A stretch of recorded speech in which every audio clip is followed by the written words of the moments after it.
জি, আমার নাম আরিফ। আরিফ, বয়স কত আরিফ ভাই? আমার বয়স এখন 34 ফিল আপ। 34। আপনার জন্ম জেলা কোথায়? আমার জন্ম জেলা হচ্ছে চাঁদপুর। চাঁদপুর। ঠিক আছে, বলেন একেবারে ছোটবেলা থেকে যেভাবে বলতে ইচ্ছে করে আপনি আমাকে গল্পটা বলেন। জি, আমার গল্পটা হচ্ছে প্রথমত আমার বাবার থেকে শুরু করি, তাহলে এটা বুঝবেন। আহ, আমার বাবা হচ্ছে 3টা বিয়ে করছে। 3টা বিয়ে আপনার মা কত নাম্বার ছিলেন? আমার মা ছিল হচ্ছে দ্বিতীয়। আচ্ছা। তো আমার যে বড় মা ছিল উনি হচ্ছে আমার মা মানে আপন জ্যাঠাতো বোন ছিল আর কি। হুম তো হচ্ছে ওই মায়ের আবার মানে বাবা ছিল না, হুম মানে আমার ওই বড় নানা ছিল না। আর আমার নানা ছিল হচ্ছে মানে এক্স মিলিটারি পার্সন। আচ্ছা। স্বাধীনের আগে উনি রিটায়ার করছে। আমি আমার নানাকে দেখছি, আমার মনে আছে একটু হালকা হালকা। তো হচ্ছে আমার মায়ের সাথে আমার বাবার বিবাহের সম্পর্কটা হচ্ছিল এভাবে যে আমার ওই মায়ের তো বড় মায়ের তো বাবা ছিল না। তো আমার যে আগের মানে প্রথম সংসারের যে আমার বাবার ভাই বোন মানে আমার বড় ভাই বোন যারা ছিল আমার বাবা সহ, ওনারা যখন মানে শ্বশুর বাড়িতে বেড়াতে যেত, মানে আমার নানার বাড়িতে যখন বেড়াতে যেত, তখন হচ্ছে আমার নানার ঘরে আর কি বেড়াইতো। হুম তো একটা সময় ওই মা যখন বড় মা যখন মারা গেছে, তখন হচ্ছে আমার নানা আর কি যে মানে একটা মায়া লাগা যায় যে এই নাতি নাতকুর এরা কি করবে, এরা কার কাছে থাকবে। তখন আর কি আমার মাকে আমার বাবার কাছে বিয়ে দেয়। ওকে। যে গল্পটা আর কি আমার নানির কাছ থেকে, আমার নানার বাড়ির সব যত নানিরা ছিল হুম ওনাদের কাছ থেকে আর কি আমি শুনছি। তো হচ্ছে আমার মা এটাতে রাজি ছিল না, এই বিয়েতে রাজি ছিল না। কেননা আম, আমার যে আগের ঘরের যে ভাই বোন ছিল ওখানে হচ্ছে 3 ভাই 3 বোন। হুম 3 ভাই 3 বোনের মধ্যে বড় বোনের অলরেডি তখনই মানে বিয়ে হয়েছে, মানে সবাই বড় বড়। হুম আর আমার মা ছিল মনে করেন অবিবাহিত একটা মেয়ে, খুবই কম বয়স ছিল। তো হচ্ছে আমি মানে যখন আমি বড় হওয়ার পর আমি শুনতে পারি যে আমার যে বড় খালা ছিল, তো ওই বড় খালা মানে গ্রামে যেটা হয় আর কি যে চিনি পড়া দিছে, এই মানে এরকম একটু খাওয়াটা রাজি করাইছে। তো পরে বিয়ে হয়েছে। বিয়ে হওয়ার পরে তো একটা সময় আমি পৃথিবীতে আসলাম, আমার জন্ম হইলো। হুম তো যখন আমার ঠিক 1.5 থেকে 2 বছর, হুম তখন আর কি আমার মা একটা সুইসাইড করে আর কি। এটা করে মানে উনি সুইসাইড করে? সুইসাইড করে ঘটনাটা কি ছিল? মানে ফ্যামিলিগত কোলাহল, সাংসারিক সবকিছু মিলিয়ে আর কি আমার আপনি এটা জেনেছেন কবে, মানে কত বড় হয়ে জেনেছেন? আমি যখন বুঝতে শিখছি তখন থেকেই আমি জানতাম। কি শুনেছেন, গল্পটা কি? মানে শুনতাম যে আমার যে আগের ঘরে যে ভাই বোন ছিল ওরা খুব জ্বালাতন করতো। হুম তারপরে এমনিতেও তো আমার মা মানে রাজি ছিল না বিয়েতে, তো তার উপরে জ্বালাতন করতো। তারপরে আমার বাবার হচ্ছে পাকিস্তান পিরিয়ডের আগের থেকে ঢাকায় ব্যবসা ছিল, ঢাকায় যাত্রাবাড়িতে আপনার জাল্লাপাড়া এখানে মানে মুদি দোকান ছিল। মানে তখনকার দিনের মানে আমার দাদা ধরেন ওই এলাকার আধিপত্য জমিদারের মতোই ছিল। হুম তো ওই আমার বাপের টাকা পয়সা আছে খুব, এই জন্য আর কি আমার নানা আর কি বিয়ে শাদী দিছে। তো বাড়ির মানুষ একটা সময় আর কি এরকম কিছু মানে গ্রামে যেটা হয় কেনাঘোষা করে যে আমার বাবার টাকা থেকে যে মানে দোকান থেকে বিভিন্ন প্রসাধনী আনে, এগুলা নাকি উনি মানে বিভিন্ন ডানবাম করে, হুম এরকম একটা কানাঘোষা আর কি উঠছে। তো এরপরে আমার মা যখন আমার নানার বাড়িতে চলে আসে, হুম তারপরে কি কয়েকবার মানে এ, আবার গেছে আমার নানা বা আমার নানি, ওনারা বোঝা টোঝা দিছে। তো তারপরে মানে বাবার বাড়িতে আমার নানার বাড়িতে যখন আসতো হুম তখন আমার নানা আরো মানে বকাবকি করতো, মানে যেটা বাঙালি যেটা হয় যে মেয়েদের স্বামীর ঘরে থেকে মানে এদিকেও উনি কোনো মন পাচ্ছিলেন না, ওদিকেও কোনো মন পাচ্ছিলেন না, যে কারণে উনি আসলে হ্যাঁ। আর তখনকার সময়ে আমার বাবা হচ্ছে আমার যে বড় বোন হুম ওনার কথায় উদ্বোস করতো। আমার বড় বোনও ভালো, মানে তখন ঘরের বড় মেয়ে হিসেবে ওনাকে খুব আদর করতো, আমার কথা চলতো। আইসা বাবা মনে করেন যে ঢাকা থেকে যখন যাইতো দেশের বাড়িতে, তখন মানুষে বলতো এটা ওটা বলতো, তখন বাবাও মনে করেন যে অত্যাচার টত্যাচার করতো। সবকিছু মিলে একটা সময় আর কি যখন সুইসাইড করে, তখনকার ঘটনাটা আমি যেটা শুনছি, আমার নানুরা যেটা বলছে আমার কাছে, হুম যে মানে আমার বাবা যেদিন আমার মারে আনতে গেছে, হুম তো বলছে যে অনেক দৌড়াদৌড়ি করছে, পরে আর যায় নাই, বলছে ঠিক আছে আগামীকালকে যাবো। আগামীকালকে যাবো বলে ওই রাত্রেই আর কি, ধরেন রাত্রে ঘুমের মধ্যে আর কি একটা কিছু খাইছে, একটা কিছু খায় আর কি সুইসাইড করছে। পরের দিন সকালে রাত্রেই খবর হয়েছে কিছুক্ষণ পরে। তো এক পর্যায়ে আর বাঁচানো সম্ভব হয় নাই। তখনকার দিনে তো মানে হসপিটাল এগুলা খুব উন্নত চিকিৎসা ধারে কাছেও ছিল না, একটু গ্রামের ভিতরে। হুম আর হচ্ছে আমার নানা ওই যে এক্স মিলিটারি পার্সন ছিল, ওই জন্য আর কি তখন আর মানে প্রশাসনিক কোনো সমস্যা হয় না, যেটা হয় যে হসপিটালে আনতে হয়, পুলিশ আসে, হুম এগুলো আর কি তখন হয় নাই। ওকে। তো তারপর আমার আপনি একমাত্র আপনার জি, মায়ের আমার মায়ের সংসারে আমি একমাত্র। তো এরপর আমার বাবা আর কি আরেকটা বিয়ে করে, আচ্ছা আরেকটা বিয়ে করে। ওই ঘরে এখন আমার ছোট আরো 3 ভাই আছে। ওকে। তো আমার মা মারা যাওয়ার সাথে সাথে যেটা হয়েছে যে আমার নানি আমাকে 1 মাস পরে আমাদের বাড়ি থেকে নিয়ে আসে, আমার নানির বাড়িতে। হুম মানে আমি, আমার নানুরা সবাই বলছে যে আমি তখন ফিটার খাইতাম আর কি, ফিটার খাইতাম। মানে অ্যাকচুয়ালি আমার মায়ের চেহারা আমার মনে নাই, মানে আমি দেখি নাই যে কেমন মায়ের চেহারা। হুম তো আমার নানি আমাকে নিয়ে আসলো, যে 1 মাস পর্যন্ত আমার বাবার বাড়ির চাচিরা লালন পালন করলো, ওনারা রাখতে পারে না। পরে আমার নানি আমাকে নিয়ে আসলো, নানির কাছেই বড় হইলাম, লালন পালন করলো নানি হুম আমাকে আর কি, ফিটার খাওয়াইতো, ফিটার খাওয়ায় বড় করছে। তো যখন আমি বুঝতে শিখলাম, তখন আর কি মানুষের কাছ থেকে এগুলা শুনলাম যে আমার মা হচ্ছে সুইসাইড করে মারা গেছে। হুম মানুষ বলতো, বিভিন্ন কথা বলতো। তারপরে অনেক সময় খোঁচা মেয়েরা অনেক কথা বলতো মানুষে, যে মা মরা বাইল্লা বাপ মরা ঠাইল্লা, এইভাবে মানে গ্রামের একটা প্রবাদ আছে, তুচ্ছ তাচ্ছিল্য করা যেটা যেটা ছিল করতো। তো আমি আবার একটু দুষ্ট প্রকৃতির ছিলাম বেশি, মানে অনেক দুষ্টামি করতাম। তো বাবার বাড়িতে আসতাম মাঝে মাঝে, মানে বেড়াইতে আসতাম, মানে আমার নানার বাড়ি গিয়ে বলতাম আর কি যে এটা এটা আমাদের বাড়ি। আর আমাদের বাড়িতে যখন আসতাম তখন আর কি মাঝে মাঝে আসতাম, 2-3 দিন থাকতাম। তো যে আমার বাবা যে পরে বিয়ে করছে, ওই সৎমা এখনো আছে। তো আমি মন থেকে কখনো ওইভাবে সৎমা বলি না। তো উনিও যথেষ্ট আসলে হিংসা করতো, এ করতো। আর আমার বাবা আমাকেও মানে তেমন কিছু করতো না, হুম খুব দেখাশোনা করতো না। ধরেন কোনো সময় যদি জামা কাপড় লাগতো বা ধরেন জুতা লাগতো, আমার বাবা বলতো যে তোর মামারা আছে না, তোর মামারা তো বড় লোক। ওকে। আর মামারা বলতো যে তোর বাপের তো ঢাকা ব্যবসা আছে, তোর বাপের কাছে যা, এইভাবে বলতো। এক সময় আমার নানি আবার মানে পেনশন তুলতো, মানে আমার নানা যে এক্স মিলিটারি ছিল, আমার নানি পেনশন তুলতো। তো নানি যেখানে যাইতো আমাকে সাথে করে নিয়ে যেত, যেহেতু আমি নানির কাছেই ছিলাম। আচ্ছা। আর আমার মামারা হচ্ছে 4 মামা, 4 মামার মধ্যে আর কি এই 2 জন বর্তমানে গাজীপুরে ব্যবসা করে, হুম হার্ডওয়্যারের ব্যবসা। আর 2 জন হচ্ছে মানে ফার্নিচারের মানে মিস্ত্রি, হুম এই 2 জন। তো আমরা ওই ছোট মামা তেমন একটা, তো নানা যখন মারা গেছে ছোট মামা আর কি তখন আর কি জব করে নাই। তো এখন মোটামুটি ওনারা সেটেল। তো মামারও আমাকে অত বেশি একটা খুব মানে আমার যাতে ভালোভাবে দেখাশোনা করা যায় ওরকম ভাবে দিতে পারতো না। হুম তো একটা সময় ওই যে নানি যেখানে যাইতো আমাকে সাথে সাথে নিয়ে যেত। তো সবসময় পেনশন তোলার জন্য যাইতো হচ্ছে মানে ওই যে কোর্টে। হুম তো একদিন আমি মানে আমাকে না নিয়ে চলে গেছে, আমি মানে মাদ্রাসা ছিলাম, না নিয়ে চলে গেছে। পরে আমি মাদ্রাসা থেকে আসছি, আর বাড়ির সবাই বলতেছে তোর নানি তো চাঁদপুর গেছে টাকা তোলার জন্য।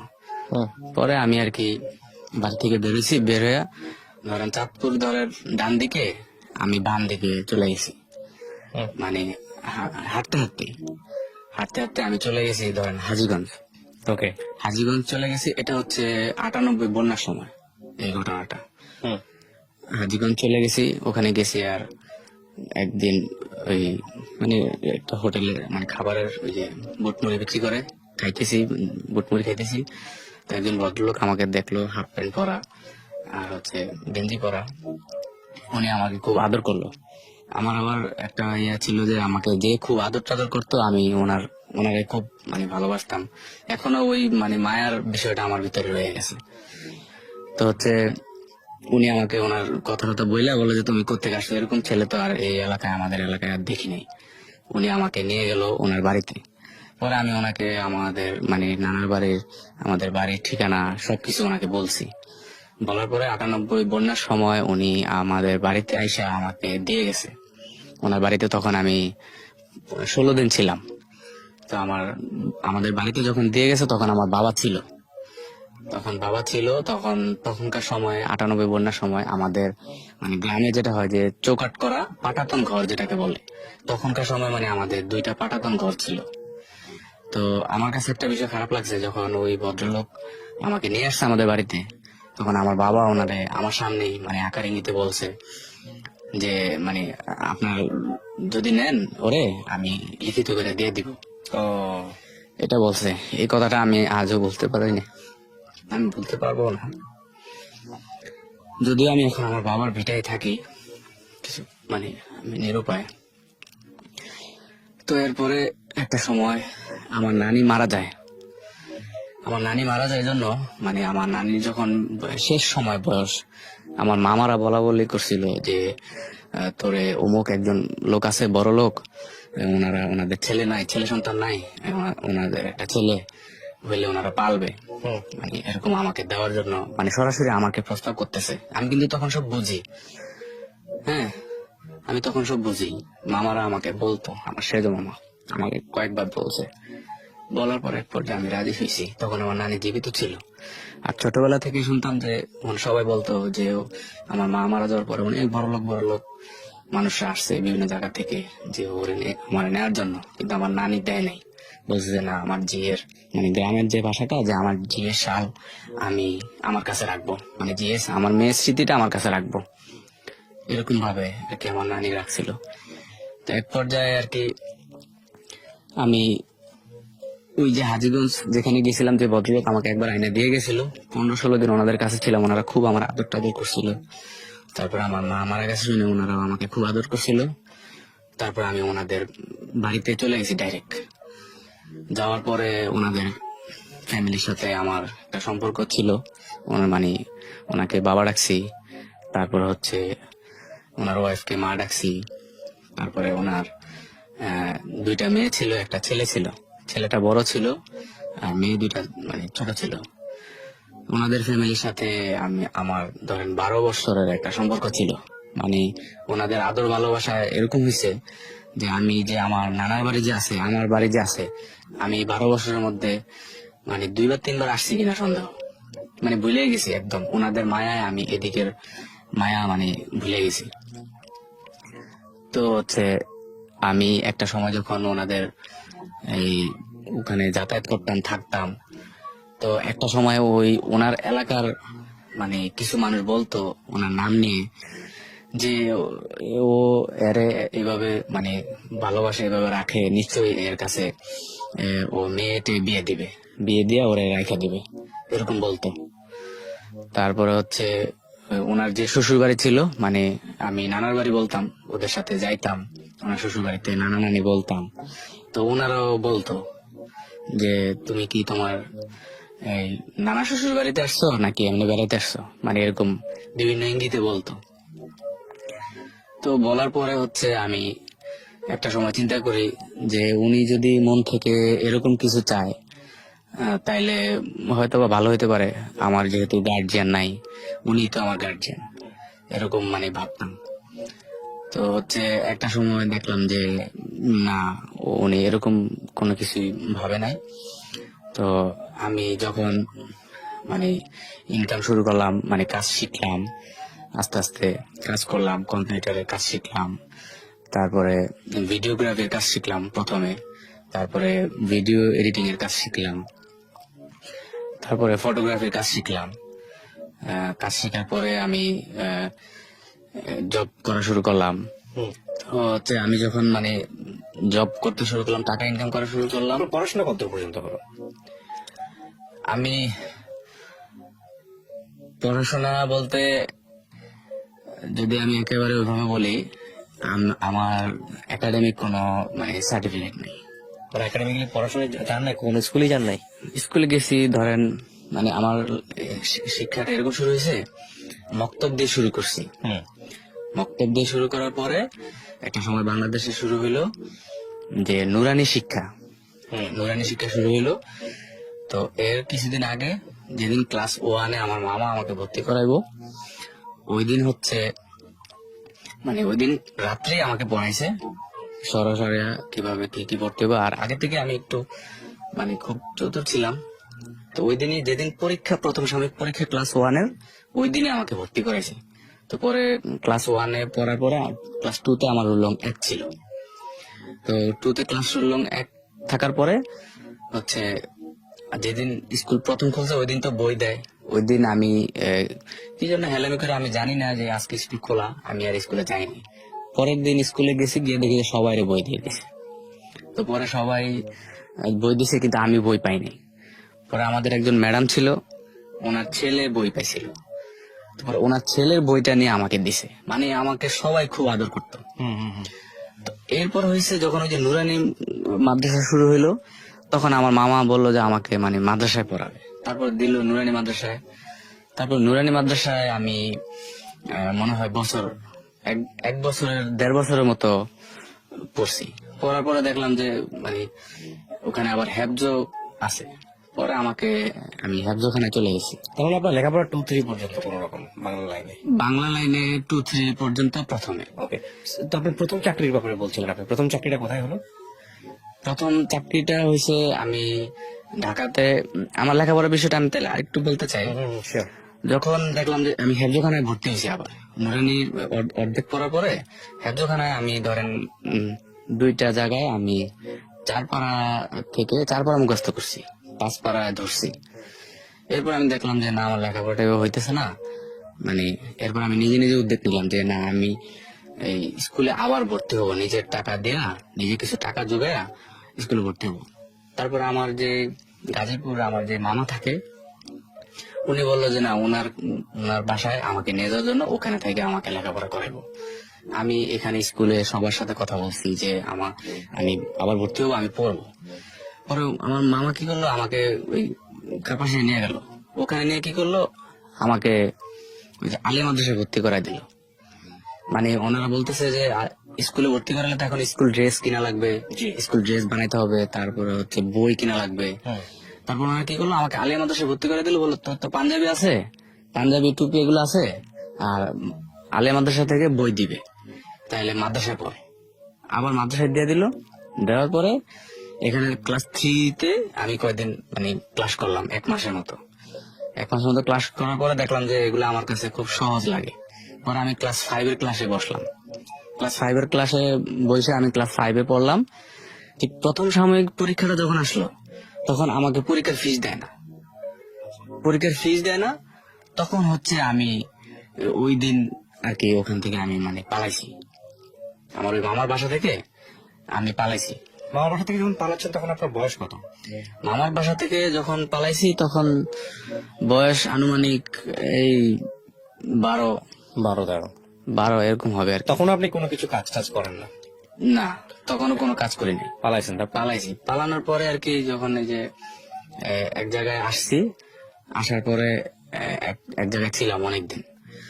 থাকার পরে ওনার এক ভাইরা আমাকে দেখে বললো যে ছেলেটা তো খুব ভালো, ওরে আমার কাছে দিয়ে দেন, ওরে আমি এই কম্পিউটারের কাজ শিখাম। তো এটা বলার পরে যখন আমি শুনছি যে টাকা নিয়ে যাবো, কম্পিউটারের কাজ শিখাবো, তো কম্পিউটারের কাজ শেখানোর কথা শোনার পর আমার একটু খুব আগ্রহ জাগছে যে এবার বোধহয় আমার জন্য কিছু একটা হবে, এবার আমার জন্য কিছু হবে। তো আমাকে ওই যে আমাকে ঢাকা নেওয়ার জন্য বলছে, ওনার শালা আর কি আমাকে বুঝাইলো যে তোমার তার এরকম ভাবে পেঁচাইতে হবে, হাতে তার রাখতে হবে। তখন আমি ভাবছি কি ডেকোরেটরের কোনো কাজ টাজ হবে। তারপর আমি ঢাকা আসছি, আইসা দেখি যে ওনারা হচ্ছে ওয়েডিং এর ভিডিওগ্রাফির কাজ করে। এটা হচ্ছে যাত্রাবাড়িতে ওয়েডিং এর ভিডিওগ্রাফির কাজ করে, আর হচ্ছে ওয়েডিং এর এডিটিং এর কাজ করে। তো আমি আইসা আর কি এখানে আর কি কাজগুলো শিখলাম। আর এর ফাঁকে হচ্ছে ওই যে হাজীগঞ্জে যাদের সাথে যে আমার 12 বছর সম্পর্ক ছিল, ওনাদের সাথে ওই সম্পর্কটা আমার আমার কিন্তু বজায় আছে ওনাদের কাছে, মানে আমি বাড়িতে গেলে আমি মনে করি যে ওইটাই আমার বাড়ি। তো এক পর্যায়ে আমি আস্তে আস্তে ক্যামেরার কাজ শিখলাম, ফটোগ্রাফির কাজ শিখলাম, তারপরে এডিটিং এর এগুলো কাজ। কি পার্সন টু পার্সন শিখেছেন নাকি কোন প্রতিষ্ঠানে শিখলেন? এই একটা প্রতিষ্ঠানে, মানে আমি ধরেন ঝাড়ুদার থেকে আমি আমি ঢুকছি অ্যাসিস্ট্যান্ট হিসাবে, ওনাদের কাছে আয়না খাওয়াইতাম, তারপরে অফিস অফিস অ্যাসিস্ট্যান্ট হিসেবে ঢুকছি আর কি। তো তারপরে হচ্ছে এগুলা শিখলাম। এক পর্যায়ে আমার চাকরি হইলো চাটখিলে। চাটখিলে চাকরি হলো, আমার বেতন হচ্ছে 3,000 টাকা, নোয়াখালী চাটখিল। তো ওখানে হচ্ছে খোকন ভিডিও নাম। জি। তো উনি খুব ভালো ছিল, আমাকে খুব ইয়ে করতো, আদর করতো। তো হচ্ছে ওই হাজীগঞ্জে যাদের সাথে আমার খুব সম্পর্ক ছিল, ওনারা একসময় বললো যে আমাকে একবার বললো যে আমি যে টাকাগুলো ইনকাম করতেছি ওনাদের কাছে জমা দিতেছি, মানে আমি মন থেকে ধরে নিয়েছি ওনারাই তো আমার মা, ওনারাই তো আমার বাবা, ওনারাই আমার ভবিষ্যৎ করবে।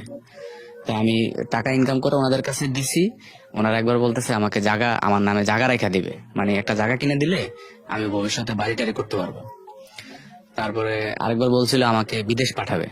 আচ্ছা। তো যখন বিদেশ পাঠাবে বলছে, তখন আমার ওই যাকে আমি মা ডাকতাম উনি আর কি বললো যে এই ছেলের বিদেশ পাঠাইলে ওকে আমাদেরকে দেখবে। তো এই কথাটা আর কি আবার আমার কানে আসছে। তো এরকম ভাবে ওনাদের ফ্যামিলিতে আস্তে আস্তে আর কি ওই যাকে আমি মা ডাকছি ওনাদের বাসায়, উনি আর কি ওই যাকে বাবা ডাকছি ওনার সাথে একটু আমাকে নিয়ে ধরেন একটু হিংসার মতোই এরকম মাঝে মাঝে ইয়ে করে। পরে আমি নিজে নিজে ওখান থেকে আর কি একটা সময় সরে আসছি। তো ওখান থেকে একটা সময় সরে আসার আগে আমি নিজে ব্যবসা দিছি।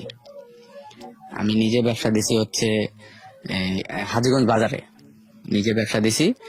এই ভিডিও এডিটিং এর ব্যবসা দিছি, মানে যখন চাটখিলে আমি চাকরি করি, চাকরি ছাড়ার পরে হাজীগঞ্জ বাজারে ভিডিও এডিটিং এর ব্যবসা দিছি। এর ফাঁকে কিন্তু আমার নানি মারা গেছে। আমার নানি আমার নানি আমাকে লালন পালন করতো, যখন মামাদের এখান থেকে চলে আসলাম এর বছর দুয়েক পরে আমার নানি মারা গেছে। তো আমার নানি মারা যাওয়ার পরে আর কি আমি তো একেবারেই ছন্ন ছাড়া, মানে আগে তো আমার একজন মানুষ ছিল, মানে মায়া লাগার মতো একজন মানুষ ছিল। তো এখন হচ্ছে আমার নানি মারা গেছে আর নানার বাড়িতে একদম যাওয়াই অফ করে দিছি। ওকে। তো সেই জন্য আর কি হাজীগঞ্জে ওনাদের বাড়িতে আমার সম্পর্কটা ছিল। তো এক পর্যায়ে হাজীগঞ্জে ওনাদের সাথেও যখন আস্তে আস্তে আমার সম্পর্কটা ইয়ে হয়ে গেছে, সম্পর্কটা ওনাদের সাথে ব্রেকআপ হয়েছে। মূল কারণটা হচ্ছে ওনাদের সাথে যখন আমি চাকরি করে যখন আমি টাকা জমাইছি, তখন ওনারা বলছিল যে আমার ভবিষ্যৎ করে দিবে, আমার মানে বিদেশ পাঠাবে। তো বিদেশেও পাঠায় নাই, ভবিষ্যতেও কিছু করে নাই। তো তখন মানে এটা হচ্ছে 2007-এর আগে, 2006-এর শেষে। তো ওনারা হচ্ছে আর কি, মানে আমি টাকা ওনাদের কাছে দিছি, ওনারা রাখছে, মানে এটা আর কোনো ইয়ে নাই, হিসাব নাই। আর আমিও তো যখন দিছি তখন তো আমি ফ্যামিলি মনে করেই দিছি, এ করছি। তো এক পর্যায়ে যখন আমি ব্যবসা শুরু করছি। কিসের ব্যবসা? ব্যবসাটা হচ্ছে ধরেন এই যে যারা ভিডিওগ্রাফি করে বিভিন্ন ওয়েডিং এ, ওই এডিটিংটা আর কি আমার কাছ থেকে করাইতো।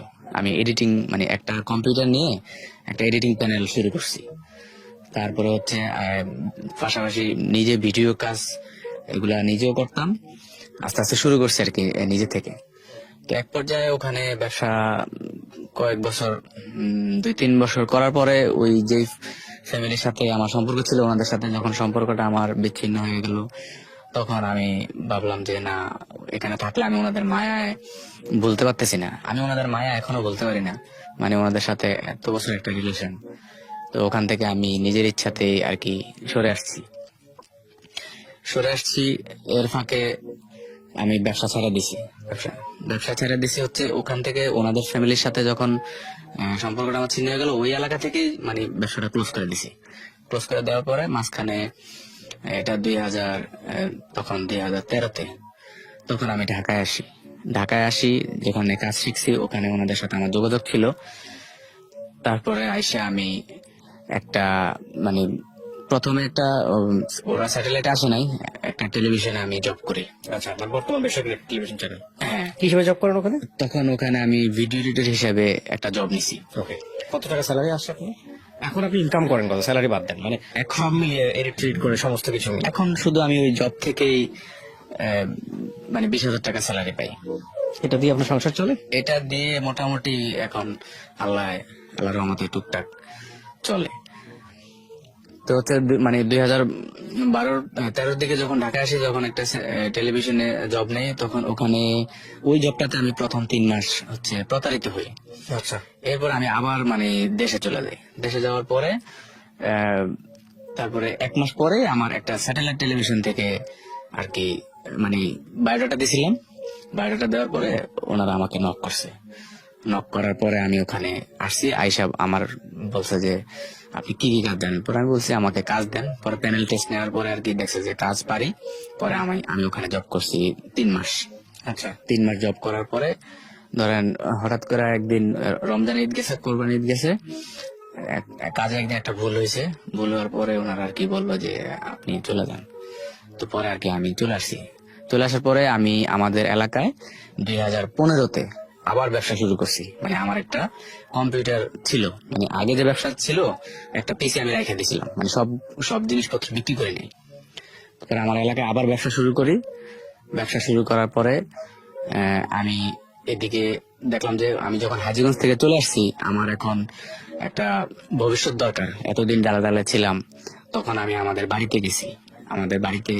এর ফাঁকে ফাঁকে যাওয়া হয়তো বাড়িতে, মানে যাইতাম, মানে চাচিদের ঘরে খাইতাম, মানে সবাই খুব আদর করতো। তো বাড়িতে গিয়ে ধরেন না, আমি আমার চাচতো ভাই, আমার যে আগের ঘরের যে বড় বোন ছিল, সবারে বললাম যে দেখেন আমি এত বছর বাইরে বাইরে ছিলাম, আমি এখন বাড়িতে ঘর করব, আমি কতটুকু জায়গা পাবো আমাকে বুঝাই দেন, আমি ঘর করব। পরে ওনারা প্রথম আমার সাথে বাক বিতন্ড হয়েছে যে এতদিন কোথায় ছিলাম, এখন আসছি, এখন এসে জায়গার ভাগ চাইতেছি, মানে এক পর্যায়ে হাতাহাতি হয়েছে আমার এক চাচাতো ভাইয়ের সাথে। যদি ওনারা আমার বড় ভাই, আমি এগুলা মনে রাখি না, মানে মনে কষ্ট নিয়ে বলি না, মানে এক পর্যায়ে হাতাহাতি হয়েছে। তো পরে আমাকে ওই এমনিতে রাফ একটা মাপ বুঝাই দিছে। পরে আমি ওখানে আর কি ঘর তুলছি, মানে ফাউন্ডেশন, 2 তলা ফাউন্ডেশন নিয়ে কাজ ধরছি। তো পরে ওই কাজ ধরার সময় এক সময় ধরেন তখন আমার ব্যবসা চলমান আমাদের এলাকায়। এক সময় যখন আমার টাকা শর্ট পড়ে, তখন আমার মামাদের সাথে আমি যোগাযোগ করি। মামাদের সাথে মাঝে মাঝে যোগাযোগ হইতো। তো যোগাযোগ করার পরে মামারা বললো যে আমি যে ওয়ারিশ পাবো, 8.5% জায়গা ওয়ারিশ পাবো। তো ওনারা আমাকে বললো যে এই 8.5% জায়গার দাম হইলো মানে মাত্র 60,000 টাকা। তো আমি পর্যায়ক্রমে সব মামারই বলছি যে দেখেন, আমার তো আপনারা ভবিষ্যৎ করে দেওয়ার কথা, নিয়ম অনুযায়ী আমি আপনাদের কাছে বড় হয়েছি, তো আপনারা আমার ভবিষ্যৎ তো করে দেন নাই, নিজে নিজে আমি যতটুকু পারছি করছি। তো আমাকে আপনারা ঠগায়েন না, আমি আমার মায়ের ওয়ারিশ যেটা পাবো, আমাকে যদি ন্যায্য পাওনাটা দেন, আমি ধরেন একটা ভবিষ্যতে একটা কিছু করতে পারবো। তো ওনারা আমাকে এভাবে বললে প্রথমে আমাকে 1 লাখ টাকা দিছে। 1 লাখ টাকা দিয়ে বলছে যে যখন রেজিস্ট্রি করবো তখন রেজিস্ট্রি দিয়ে দিবি, এখন হইলো জায়গার দাম 60,000 টাকা, তুই 1 লাখ টাকা নিয়ে যা। তো আমি প্রথমে টাকা ধার চাইছিলাম, মানে ধার দিবে না, আমাকে হচ্ছে 1 লাখ টাকা দিবে জায়গার বিনিময়। তো পরে আমি টাকা আইনা কাজ ধরছি। কাজ ধরার পরে মানে আমার টাকা শর্ট পড়ছিল। প্রথম আমি 1 লাখ টাকা দিয়ে শুরু করছি, যে আমি বুঝছি যে এখন আমার একটা ঘর করা দরকার, থাকার জন্য আমার মাথার উপর একটা ছাদ দরকার। তো এক পর্যায়ে ওই মামারা আমাকে ওই জায়গাটা পরে 2,25,000 টাকা দিছে। মানে একটু মামাদের ওই ছোট মামার সাথে কথা কাটাকাটি হয়েছে আর কি, যে যে যে ছোট মামা আমার জায়গাটা রেজিস্ট্রি করে নিছে। তো পরে আমি বাড়ির কাজ টাজ কমপ্লিট করছি। এরপরে দেখলাম যে না, আমার তো মানে বিয়ে শাদী করা দরকার। তো পরে আমি 2016 সালে আমি বিয়ে করছি। তখন আমার ব্যবসা চলমান। তখন আমি নিজেও এই উইডিং এর ভিডিওগ্রাফির কাজগুলো করি, যেহেতু নিজে কাজ জানি, আর এডিটিং এর কাজগুলো করি। আমাদের শহরের আশেপাশে যারা আমার পরিচিত সবাই আমার কাছে আসে। মোটামুটি ব্যবসা আলহামদুলিল্লাহ। কাজ করেন আপনি ভিডিওগ্রাফি?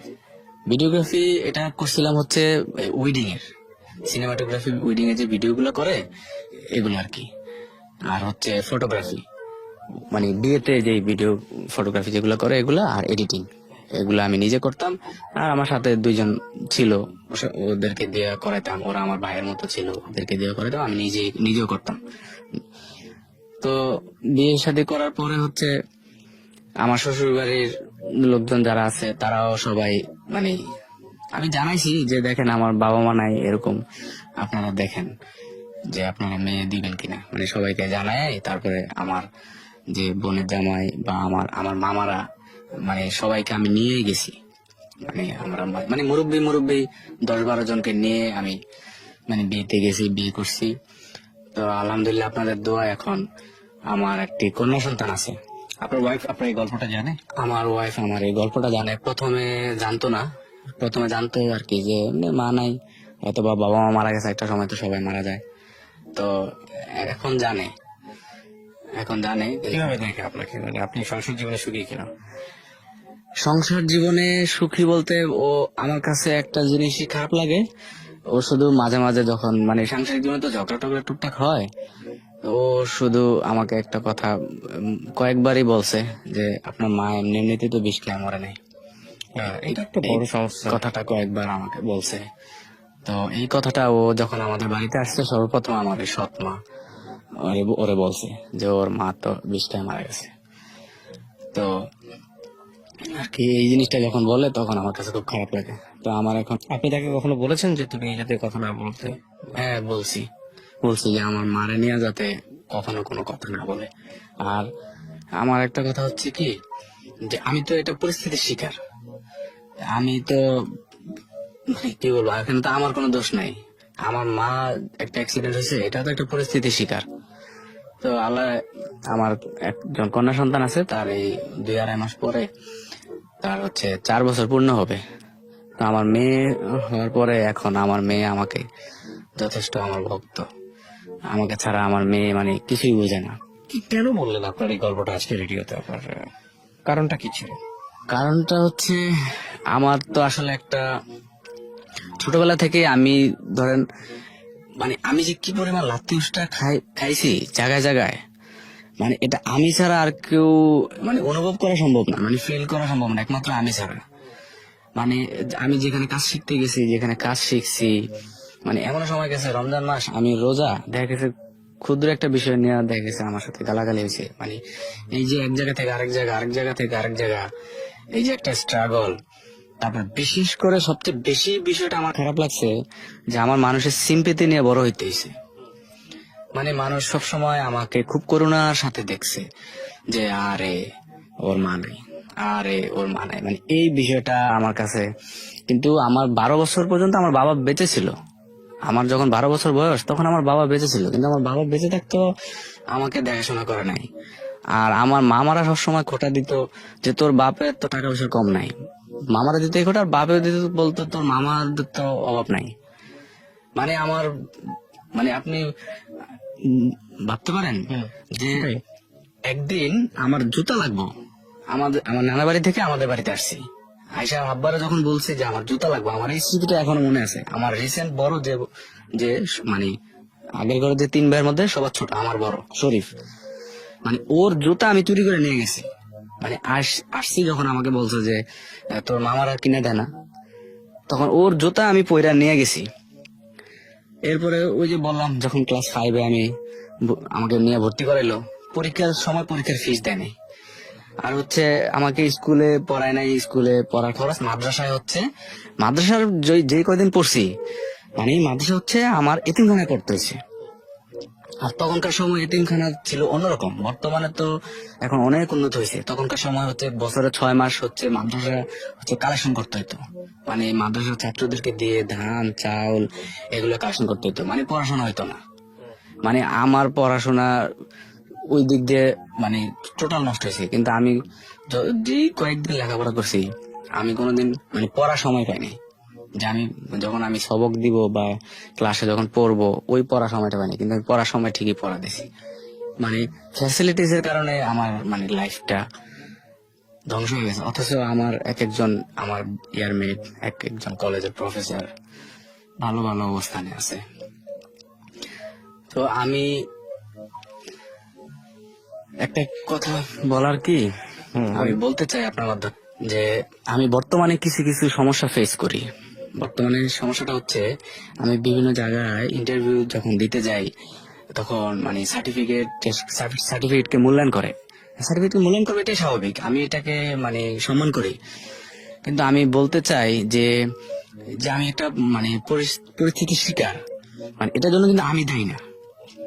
মানে একটা সামাজিক একটা পরিস্থিতির শিকার হয়ে আমি এভাবে, আমি যে পড়াশোনা করতে পারি নাই এটার জন্য তো আমি দায়ী না, কিন্তু আমি বলতে চাই আপনার মাধ্যমে, এটা কতটুকু প্রচার হবে আমি জানি না, আমার রিকোয়েস্ট থাকবে যে মানে একাডেমিক লেখাপড়ার বাইরেও যে কারিগরি যে একটা শিক্ষা, ধরেন আমি একটা ভালো মানুষের সাথে থাকছি, থাইকে আমি কিছু শিখছি, ভালো ব্যবহার শিখছি, ভালোভাবে চলাফেরা শিখছি, একটা কারিগরি কাজ শিখছি, মানে এটাকে যদি মূল্যায়ন করা হয়, হ্যাঁ, তাহলে আমার মনে হয় যে আপনি সেটা একমত হবেন, আমরা চমৎকার অনেক বলেছেন। মূল কথা হচ্ছে যে দেখেন, কিছু মানুষ পরিস্থিতি শিখায়, যেমন আপনার গল্পটা কিন্তু আমি আগাগোড়া যেটা দেখলাম যে আপনি পরিস্থিতির শিকার, এবং এই শিকার অবস্থার মধ্যেও আপনার একাডেমিক কোয়ালিফিকেশন না থাকার পরেও আপনি একটা বেসরকারি টেলিভিশন চ্যানেলে একটা ভিডিও এডিটর হিসেবে আছেন। এটা বিশাল ব্যাপার এক। আর দুই নম্বর হচ্ছে যে আপনি আহ, যতটুকু পেয়েছেন আপনার জীবনে ততটুকুই আপনি কাজে লাগিয়েছেন। হ্যাঁ, ওই যে দেখলেন কেউ একজন এডিট করছে, কম্পিউটারের নলেজ আছে, ওখানে গিয়ে আপনি কাজ করার সুযোগ পেলেন, সেটাই আপনার জীবনে পজিটিভ আমি শুধু দেখে দেখে শিখছি, আমি দেখছি ওনারা কাজ করতেছে পিছন থেকে, আমি দেখে দেখে শিখে ফেলছি। সুতরাং আমরা এটা কি বড় করে দেখবো, এবং আমি মনে করি যে আসলে খুব ক্ষুদ্র একটা গল্প, কিন্তু এই ক্ষুদ্র গল্প থেকে আমাদের অনেক কিছু শেখার আছে। নেভার গিভ আপ, কখনোই আপনারা গিভ আপ করবেন না। জন্ম যেখানেই হোক না কেন, কর্ম যেন ভালো হয় আমাদের, এটাই হচ্ছে আজকের এই গল্প। যে আমার নাম আরিফ। আরিফ, বয়স কত আরিফ ভাই? আমার বয়স এখন 34 ফিল আপ। 34। আপনি জন্ম জেলা কোথায়? আমার জন্ম জেলা হচ্ছে চাঁদপুরে। চাঁদপুর।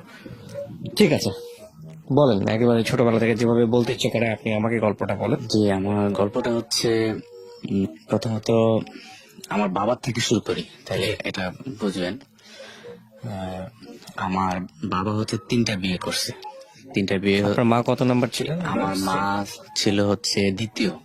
আচ্ছা। তো আমার যে বড় মা ছিল, উনি হচ্ছে আমার মার মানে আপন জ্যাঠাতো বোন ছিল আর কি।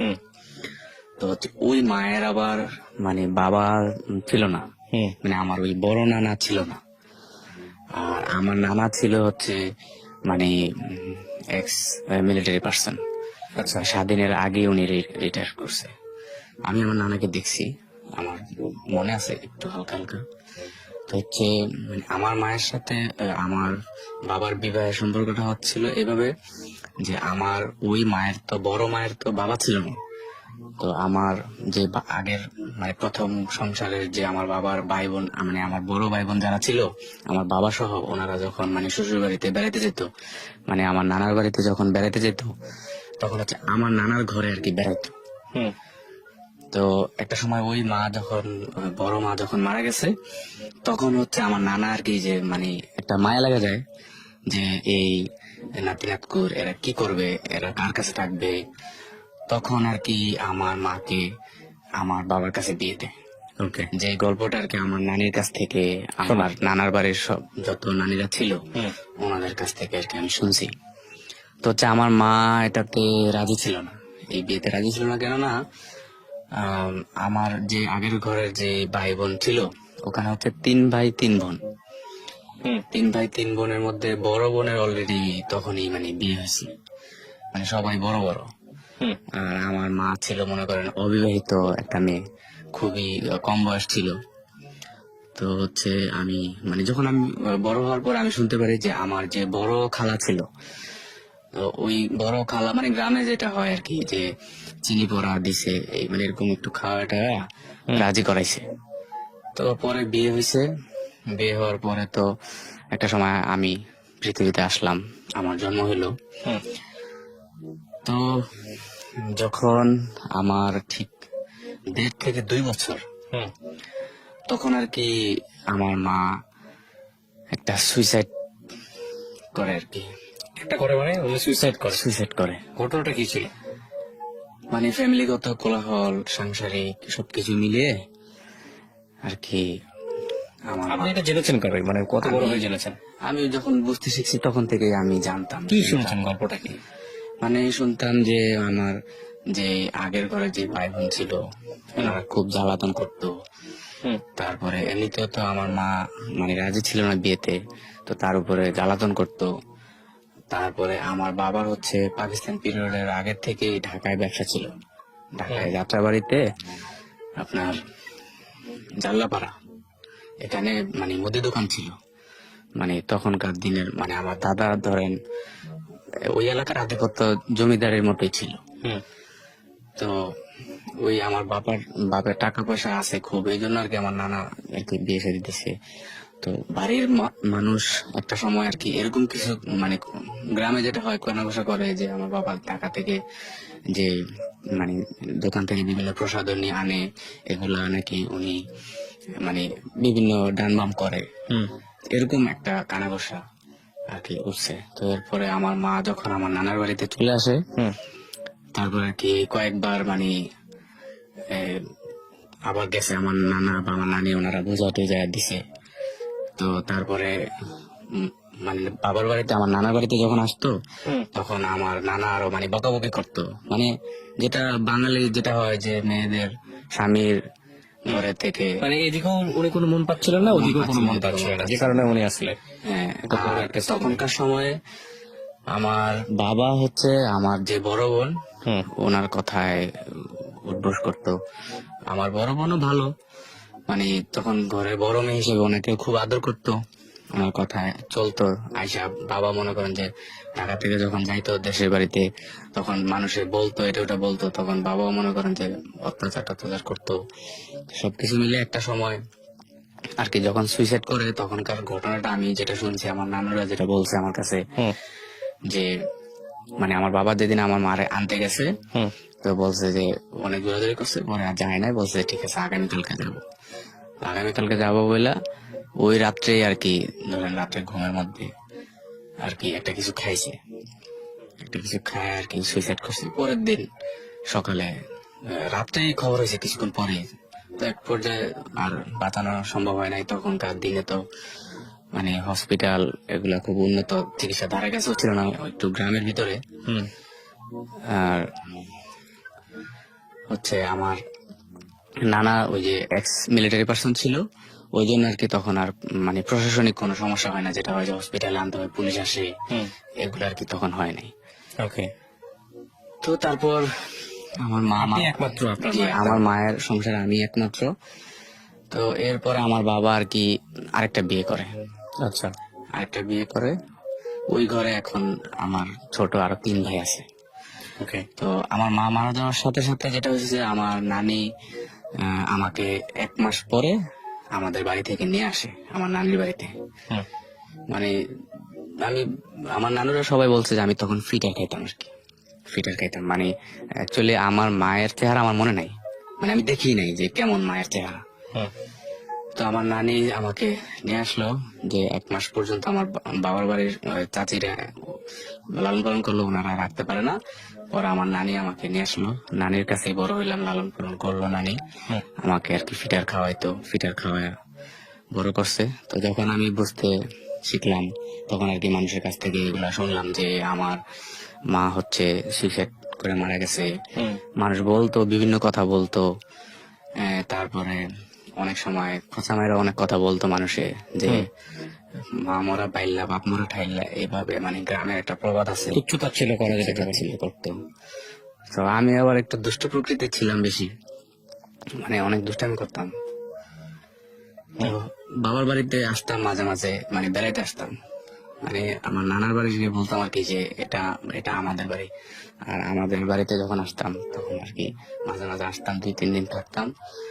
তো যে আমার বাবা যে পরে বিয়ে করছে ওই সৎমা এখনো আছে। তো আমি মন থেকে কখনো ওইভাবে সৎমা বলি না। তো উনিও যথেষ্ট আসলে হিংসা করতো, এ করতো। আর আমার বাবা আমাকে মানে তেমন কিছু ইয়ে করতো না, খুব দেখাশোনা করতো না। ধরেন কোন সময় যদি জামা কাপড় লাগতো বা ধরেন জুতা লাগতো, আমার বাবা বলতো যে তোর মামারা আছে না, তোর মামারা তো বড় লোক। ওকে। আর মামারা বলতো যে তোর বাপের তো ঢাকা ব্যবসা আছে, তোর বাপের কাছে যা, এইভাবে বলতো। প্রিয় শ্রোতা, আমরা এই জায়গাটায় ছোট্ট একটা বিরতি নেব এবং বিরতির পর আবারও ফিরে আসবো জীবন গল্পে। যাওয়ার আগে আপনাদেরকে বলতে চাই, ঢাকা এফএম এর আরো একটি ইউটিউব চ্যানেল যেখানে আপনারা জীবন গল্প এগুলো দেখতে পারবেন। আমাদের এই চ্যানেলটি আপনারা সাবস্ক্রাইব করুন। আমাদের চ্যানেলটির ঠিকানা হচ্ছে www.youtube.com/ilovedhakafm, ILOVE love DHAKAFM।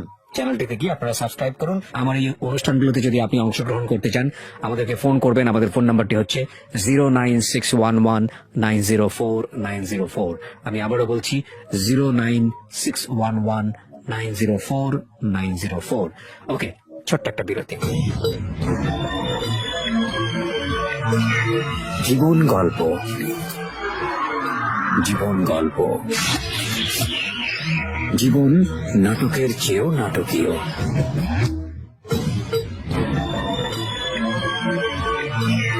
জীবন গল্প, জীবন গল্প, জীবন নাটকের চেয়েও নাটকীয়। Welcome back once again. প্রিয় শ্রোতা, আপনারা শুনছেন জীবন গল্প। আমি আরজে কিবরিয়া আপনার সঙ্গে রয়েছি। আমার এই অনুষ্ঠানগুলোতে যদি আপনি অংশগ্রহণ করতে চান আমাদেরকে ফোন করবেন। আমাদের ফোন নাম্বারটি হচ্ছে 09611904904। আমি আবারও বলছি 09611904904। ওকে, আমরা যেখানটা ছিলাম তারপর এক সময় আমার নানি আবার মানে পেনশন তুলতো, মানে আমার নানা যে এক্স মিলিটারি ছিল, আমার নানি পেনশন তুলতো। তো নানি যেখানে যাইতো আমাকে সাথে করে নিয়ে যেত, যেহেতু আমি নানির কাছেই ছিলাম। আচ্ছা। আর আমার মামারা হচ্ছে 4 মামা। 4 মামার মধ্যে আর কি এই 2 জন বর্তমানে গাজীপুরের ব্যবসা করে, হার্ডওয়্যার ব্যবসা, আর 2 জন হচ্ছে মানে ফার্নিচারের মানে মিস্ত্রি। এই 2 জন। তো আমারা ছোট মামা তেমন একটা, তো নানা যখন মারা গেছে ছোট মামাও আর কি তখন আর কি জব করে নাই। তো এখন মোটামুটি ওনারা সেটেল। তো মামারও আমাকে অত বেশি একটা খুব মানে আমার যাতে ভালোভাবে দেখাশোনা করা যায় ওরকম ভাবে দিতে পারতো না। তো একটা সময় ওই যে নানি যেখানে যাইতো আমাকে সাথে সাথে নিয়ে যেত। তো সবসময় পেনশন তোলার জন্য যাইতো হচ্ছে মানে ওই যে কোর্টে। তো একদিন আমি মানে ওই আমাকে না নিয়ে চলে গেছে। আমি মানে মাদ্রাসায় ছিলাম, না নিয়ে চলে গেছে। পরে আমি মাদ্রাসা থেকে আসছি, আর বাড়ির সবাই বলতেছে তোর নানি তো চাঁদপুর গেছে টাকা তোলার জন্য। পরে আমি আর কি বাড়ি থেকে বেরোইছি, বের হয়ে ধরেন চাঁদপুর ধরে ডান দিকে, আমি বাম দিকে চলে গেছি। মানে হাঁটতে হাঁটতে হাঁটতে হাঁটতে আমি চলে গেছি ধরেন হাজীগঞ্জ। ওকে, হাজীগঞ্জ চলে গেছি। এটা হচ্ছে 98 বন্যার সময় এই ঘটনাটা। হাজীগঞ্জ চলে গেছি, ওখানে গেছি। আর একদিন ওই মানে একটা হোটেলে মানে খাবারের যে বুটমুড়ি বিক্রি করে খাইতেছি, বুটমুড়ি খাইতেছি। তো একদিন ভদ্রলোক আমাকে দেখলো, হাফ প্যান্ট পরা আর হচ্ছে গেঞ্জি পরা। উনি আমাকে খুব আদর করলো। আমার আবার একটা ইয়ে ছিল যে আমাকে যে খুব আদর টাদর করতো, আমি ওনারে খুব মানে ভালোবাসতাম। এখনো ওই মানে মায়ার বিষয়টা আমার ভিতরে রয়ে গেছে। তো হচ্ছে উনি আমাকে ওনার কথা বলে যে তুমি কোথেকে আসছো, এরকম ছেলে তো আর এই এলাকায় আমাদের এলাকায় আর দেখি নাই। উনি আমাকে নিয়ে গেল ওনার বাড়িতে। পরে আমি ওনাকে আমাদের মানে নানার বাড়ির, আমাদের বাড়ির ঠিকানা সবকিছু ওনাকে বলছি। বলার পরে 98 বন্যার সময় উনি আমাদের বাড়িতে আইসা আমাকে দিয়ে গেছে ওনার বাড়িতে। তখন আমি 16 দিন ছিলাম। তো আমাদের বাড়িতে যখন দিয়ে গেছে তখন আমার বাবা ছিল। তখনকার সময় 98 বন্যার সময় আমাদের মানে গ্রামে যেটা হয় যে চৌকাট করা পাটাতন ঘর যেটাকে বলে, তখনকার সময় মানে আমাদের 2টা পাটাতন ঘর ছিল। তো আমার কাছে একটা বিষয় খারাপ লাগছে, যখন ওই ভদ্রলোক আমাকে নিয়ে আসছে আমাদের বাড়িতে, তখন আমার বাবা ওনারে আমার সামনেই মানে আকার ইঙ্গিতে বলছে যে মানে আপনার যদি নেন ওরে আমি লিখিত করে দিয়ে দিব। এটা বলছে। এই কথাটা আমি আজও বুঝতে পারিনি, আমি বলতে পারবো না। যদিও আমি এখন আমার বাবার ভিটায় থাকি, কিছু মানে আমি নিরুপায়। তো এরপরে একটা সময় আমার নানি মারা যায়।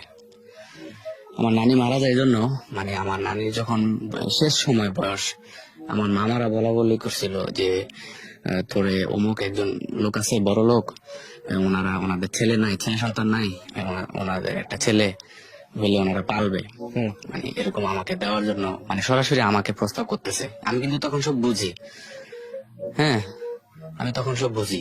মামারা আমাকে বলতো, আমার সেজ মামা আমাকে কয়েকবার বলছে। বলার পর এক পর্যায়ে আমি রাজি হয়েছি। তখন আমার নানি জীবিত ছিল। আর ছোটবেলা থেকে শুনতাম যে সবাই বলতো যে আমার মা মারা যাওয়ার পরে অনেক বড় লোক মানুষরা আসছে বিভিন্ন জায়গা থেকে যে ওরে আমার নেওয়ার জন্য, কিন্তু আমার নানি দেয় নাই। বলছে যে না, আমার জিয়ের মানে গ্রামের যে ভাষাটা, যে আমার জিয়ের শাল আমি আমার কাছে রাখবো, মানে জিয়ে আমার মেয়ের স্মৃতিটা আমার কাছে রাখবো, এরকম ভাবে আর কি আমার নানি রাখছিল। তো এক পর্যায়ে আর কি আমি ওই যে হাজীগঞ্জ যেখানে গেছিলাম, যে ভদ্রলোক আমাকে একবার আয়না দিয়ে গেছিল, 15-16 দিন ওনাদের কাছে ছিলাম। ওনারা খুব আমার আদর টাদর করছিল। তারপর আমার মা মারা গেছিল না, ওনারাও আমাকে খুব আদর করছিল। তারপর আমি ওনাদের বাড়িতে চলে গেছি ডাইরেক্ট। যাওয়ার পরে ওনাদের ফ্যামিলির সাথে আমার একটা সম্পর্ক ছিল। মানে ওনাকে বাবা ডাকছি, তারপরে হচ্ছে ওনার ওয়াইফকে মা ডাকছি। তারপরে ওনার দুইটা মেয়ে ছিল, একটা ছেলে ছিল। ছেলেটা বড় ছিল আর মেয়ে দুইটা মানে ছোট ছিল। ওনাদের ফ্যামিলির সাথে আমি আমার ধরেন 12 বছরের একটা সম্পর্ক ছিল। মানে ওনাদের আদর ভালোবাসায় এরকম হয়েছে যে আমি যে আমার নানার বাড়ি যে আছে, আমার বাড়ি যে আছে, আমি 12 বছরের মধ্যে মানে 2-3 বার আসছি কিনা সন্দেহ, মানে ভুলে গেছি একদম। ওনাদের মায়ায় আমি এদিকের মায়া মানে ভুলে গেছি। তো হচ্ছে আমি একটা সময় যখন ওনাদের এই ওখানে যাতায়াত করতাম, থাকতাম, তো একটা সময় ওই ওনার এলাকার মানে কিছু মানুষ বলতো ওনার নাম নিয়ে যে ও এরে এভাবে মানে ভালোবাসা এভাবে রাখে, নিশ্চয়ই এর কাছে ও মেয়েটে বিয়ে দিবে, বিয়ে দিয়ে ওরে রাখা দিবে, এরকম বলতো। তারপরে হচ্ছে ওনার যে শ্বশুর বাড়ি ছিল, মানে আমি নানার বাড়ি বলতাম, ওদের সাথে যাইতাম। ওনার শ্বশুর বাড়িতে নানা নানি বলতাম।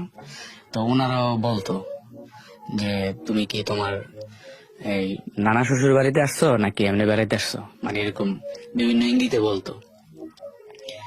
তো বলার পরে হচ্ছে আমি একটা সময় চিন্তা করি যে উনি যদি মন থেকে এরকম কিছু চায়, তাইলে হয়তো বা ভালো হইতে পারে। আমার যেহেতু গার্জিয়ান নাই, উনি তো আমার গার্জিয়ান, এরকম মানে ভাবতাম। তো হচ্ছে একটা সময় দেখলাম যে না, উনি এরকম কোনো কিছুই ভাবে নাই। তো আমি যখন মানে ইনকাম শুরু করলাম, মানে কাজ শিখলাম, আস্তে আস্তে কাজ করলাম, কম্পিউটারের কাজ শিখলাম, তারপরে ভিডিওগ্রাফির কাজ শিখলাম প্রথমে, তারপরে ভিডিও এডিটিং এর কাজ শিখলাম, তারপরে ফটোগ্রাফির কাজ শিখলাম।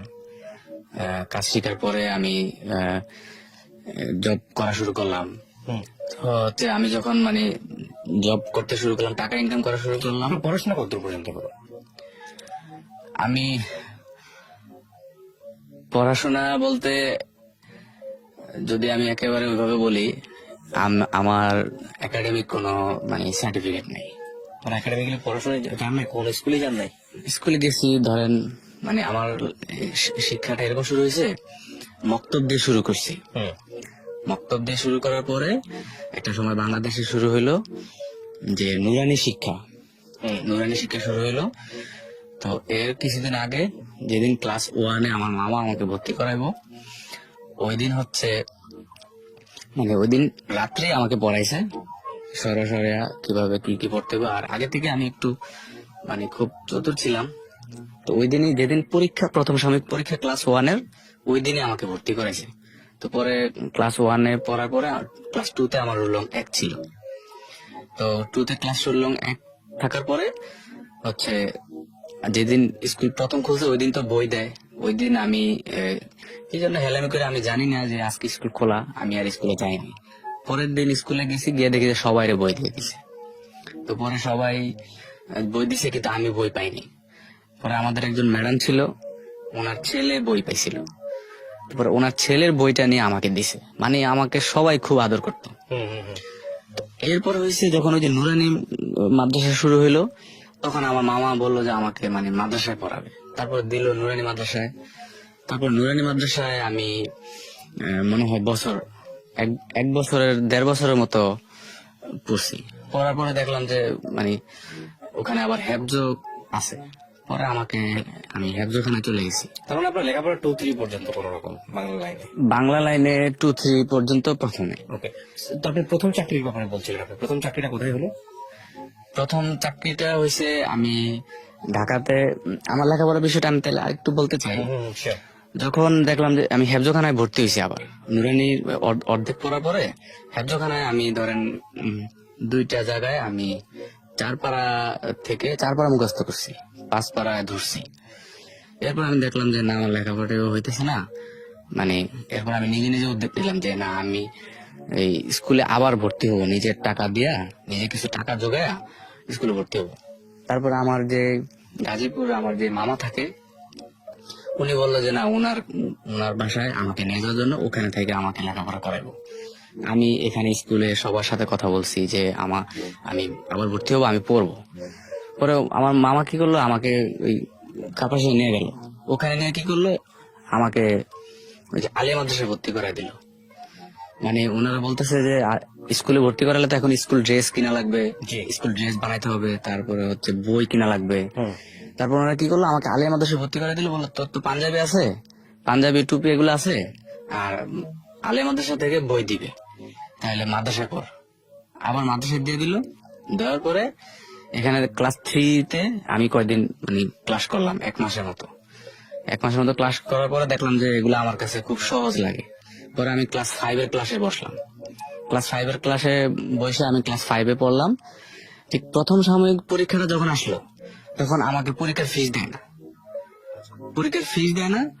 তখন হচ্ছে আমি ওই দিন আর কি ওখান থেকে আমি মানে পালাইছি, আমার ওই মামার বাসা থেকে আমি পালাইছি। মামার বাসা থেকে যখন পালাচ্ছেন তখন আপনার বয়স কত? মামার বাসা থেকে যখন পালাইছি তখন বয়স আনুমানিক এই 12 12 এরকম হবে আর কি। তখন আপনি কোনো কিছু কাজ টাজ করেন না?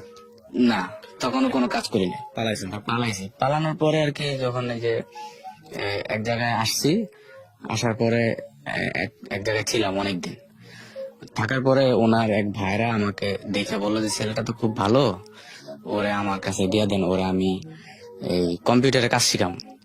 তো এটা বলার পরে যখন আমি শুনছি যে ঢাকা নিয়ে যাবো, কম্পিউটারের কাজ শিখাবো, তো কম্পিউটার কাজ শেখানোর কথা শোনার পর আমার একটু খুব আগ্রহ জাগছে যে এবারে বোধহয় আমার জন্য কিছু একটা হবে। এবার আমার জন্য কিছু হবে। তো আমাকে ওই যে আমাকে ঢাকা নেওয়ার জন্য বলছে, ওনার শালা আর কি আমাকে বুঝাইলো যে তোমার তার এরকম ভাবে পেঁচাইতে হবে, হাতে তার রাখতে হবে। তখন আমি ভাবছি কি ডেকোরেটরের কোনো কাজ টাজ হবে। তারপর আমি ঢাকা আসি, আইসা দেখি যে ওনারা হচ্ছে উইডিং এর ভিডিওগ্রাফির কাজ করে। এটা হচ্ছে যাত্রাবাড়িতে উইডিং এর ভিডিওগ্রাফির কাজ করে, আর হচ্ছে উইডিং এর এই এডিটিং এর কাজ করে। তো আমি আইসা আর কি এখানে আর কি কাজগুলো শিখলাম। আর এর ফাঁকে হচ্ছে ওই যে হাজীগঞ্জে যাদের সাথে যে আমার 12 বছর সম্পর্ক ছিল, ওনাদের সাথে ওই সম্পর্কটা আমার কিন্তু বজায় আছে ওনাদের কাছে। মানে আমি বাড়িতে গেলে আমি মনে করি যে ওইটাই আমার বাড়ি। তো এক পর্যায়ে আমি আস্তে আস্তে ক্যামেরার কাজ শিখলাম, ফটোগ্রাফির কাজ শিখলাম, তারপরে এডিটিং এর কাজ। পার্সন টু পার্সন শিখেছেন নাকি কোনো প্রতিষ্ঠানে শিখলেন? এই একটা প্রতিষ্ঠানে, মানে আমি ধরেন ঝাড়ুদার থেকে আমি ঢুকছি অ্যাসিস্ট্যান্ট হিসেবে, ওনাদেরকে চা না খাওয়াইতাম। তারপরে অফিস অ্যাসিস্ট্যান্ট হিসেবে ঢুকছি আর কি। তো তারপরে হচ্ছে এগুলা শিখলাম। এক পর্যায়ে আমার চাকরি হইলো চাটখিলে চাকরি হলো। আমার বেতন হচ্ছে 3000 টাকা, নোয়াখালী চাটখিল। তো ওখানে হচ্ছে খোকন ভিডিও নাম। জি। তো উনি খুব ভালো ছিল, আমাকে খুব ইয়ে করতো, আদর করতো। তো হচ্ছে ওই হাজীগঞ্জে যাদের সাথে আমার খুব সম্পর্ক ছিল, ওনারা একসময় বললো যে আমাকে একবার বলে যে আমি যে টাকাগুলো ইনকাম করতেছি ওনাদের কাছে জমা দিতেছি, মানে আমি মন থেকে ধরে নিয়েছি ওনারাই তো আমার মা, ওনারাই তো আমার বাবা, ওনারাই আমার ভবিষ্যৎ করবে। তা আমি টাকা ইনকাম করে ওনাদের কাছে দিছি। ওনারা একবার বলতেছে আমাকে আমার নামে জায়গা রেখা দিবে, মানে একটা জায়গা কিনে দিলে আমি ভবিষ্যতে বাড়ি টাড়ি করতে পারবো। তারপরে আরেকবার বলছিল আমাকে বিদেশ পাঠাবে। আচ্ছা। তো যখন বিদেশ পাঠাবে বলছে, তখন আমার ওই যাকে আমি মা ডাকতাম, উনি আর কি বললো যে এই ছেলের বিদেশ পাঠাইলে ওকে আমাদেরকে দেখবে। তো এই কথাটা আর কি আবার আমার কানে আসছে। তো এরকম ভাবে ওনাদের ফ্যামিলিতে আস্তে আস্তে আর কি ওই যাকে আমি মা ডাকছি ওনাদের বাসায়, উনি আর কি ওই যাকে বাবা ডাকছি ওনার সাথে একটু আমাকে নিয়ে ধরেন একটু হিংসার মতোই এরকম মাঝে মাঝে ইয়ে করে। পরে আমি নিজে নিজে ওখান থেকে আর কি একটা সময় সরে আসছি। তো ওখান থেকে একটা সময় সরে আসার আগে আমি নিজে ব্যবসা দিছি হচ্ছে এই হাজীগঞ্জ বাজারে নিজে ব্যবসা দিছি। এই ভিডিও এডিটিং এর ব্যবসা দিছি। মানে যখন চাটখিলে আমি চাকরি করি, চাকরি ছাড়ার পরে হাজীগঞ্জ বাজারে ভিডিও এডিটিং এর ব্যবসা দিছি। প্রিয় শ্রোতা, আমরা এই জায়গাটায় ছোট্ট একটা বিরতি নেব এবং বিরতির পর আবারও ফিরে আসবো জীবন গল্পে। যাওয়ার আগে আপনাদেরকে বলতে চাই, ঢাকা এফএম এর আরো একটি ইউটিউব চ্যানেল যেখানে আপনারা জীবন গল্প এবং সিক্রেটস অনুষ্ঠানের ভিডিওগুলো দেখতে পারবেন। আমাদের এই চ্যানেলটি আপনারা সাবস্ক্রাইব করুন। আমাদের চ্যানেলটির ঠিকানা হচ্ছে www.youtube.com/I-love-Dhaka-FM, ILOVE love DHAKAFM। চ্যানেলটিতে গিয়ে আপনারা সাবস্ক্রাইব করুন। আমার এই অনুষ্ঠানগুলোতে যদি আপনি অংশগ্রহণ করতে চান, আমাদেরকে ফোন করবেন। আমাদের ফোন নাম্বারটি হচ্ছে 09611904904। আমি আবারও বলছি 09611904904। ওকে, ছোট্ট একটা বিরতি। জীবন গল্প, জীবন গল্প, জীবন নাটকের